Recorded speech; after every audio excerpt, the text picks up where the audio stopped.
Hi everyone and welcome along to today's video. Going to be showing you how to put inhibitor, or it could be system cleaner, into your central heating system. This goes for whether you've got a combi or an F&E system. Obviously combi it's more relevant because you haven't got a little tank in the loft you could put it into, but even so you might not want to go in the loft and put the inhibitor up there. You may prefer putting it in a radiator. Now the reason I chose the old humble towel rail, because normally it's up in a bathroom obviously, and it's usually quite high. In this case it's very high which means it's the highest point in the system.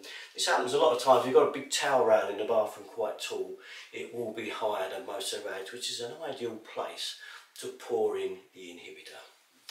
Now of course if you haven't got a towel rail and you still want to put some inhibitor in there, then use the radiator that is in the highest point in your house. It still normally is a bathroom, or it could be a tall ladder radiator that you've got up in a bedroom. So whatever, use that rad to put your inhibitor in. I've got a video which I'll give you a link to on how to put the inhibitor straight into a radiator, and makes life a lot easier. So now an often asked question is, do I drain everything out, the whole lot, shut the drain valve at the end, close all the air cocks and put the inhibitor in an empty system? Well, that's what I prefer to do, because I like to flush everything right out and do it. Now I know a lot of you are worried about doing this because you get airlocks when you refill, and you can get a lot of problems with trying to get the system to work afterwards. I really appreciate that happens. So if you're worried about that scenario, then definitely the next best option, you still want to get your inhibitor in there, is to just drain the radiator out. Okay, I've got videos on just doing that, where you just shut the rad valve off each side, and once it's off you undo one of the nuts. The nut here in this instance goes to the radiator, and then it will start to leak. Get a little saucepan or something under there, open the air cock on the radiator at the top and just let it run into a bowl until it stops. That rad will then be empty, and then you can put your inhibitor straight into there. Of course then when you turn the valves back on, you can open the air cock at the top.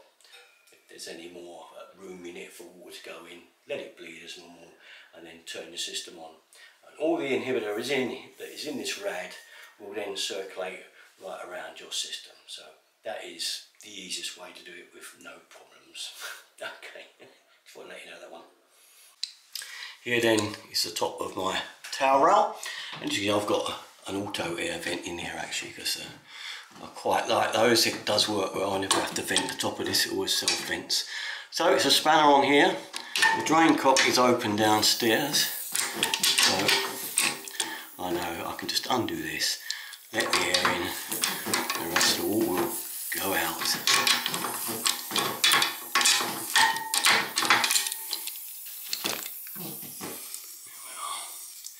Just open this now, take this cap off.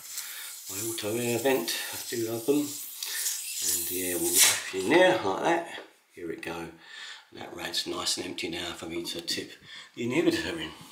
A nice funnel is just the job, okay, which is going to go in the top of there. Perfectly suited for towel rails, aren't they? And then we're going to pour our inhibitor in. Let's pour it in gently in the top here. Make sure your drain valves are shut off and your air cocks are all shut now. When this goes in, we don't want it going straight down and out the front door like a friend of mine did a little while back. It happens, believe me. Can you hear that going in the rad there? And there we are, it's all in. That's it then, time to put our air valve back in. It should have a little rubber washer on there. Make sure it's still alright. They generally are, generally okay, but if you're not sure, wind some PTFE tape around it. Okay. But, if the rubber washer looks intact like this one, then we're okay to go on there. There we go. Into the top of the rad. Give it a little tighten.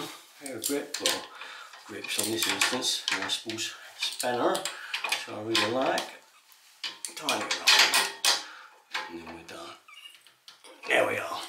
This is an auto vent one. I haven't even got a vent here, it does vent itself nicely. And that's about it. So if you're wondering how to put inhibitor into your heating system very easily, and this is a good recommended way in my book. Okay, well that's about it from me then. All my stuff, you know where to go, Derek33. Thanks for watching guys, bye bye.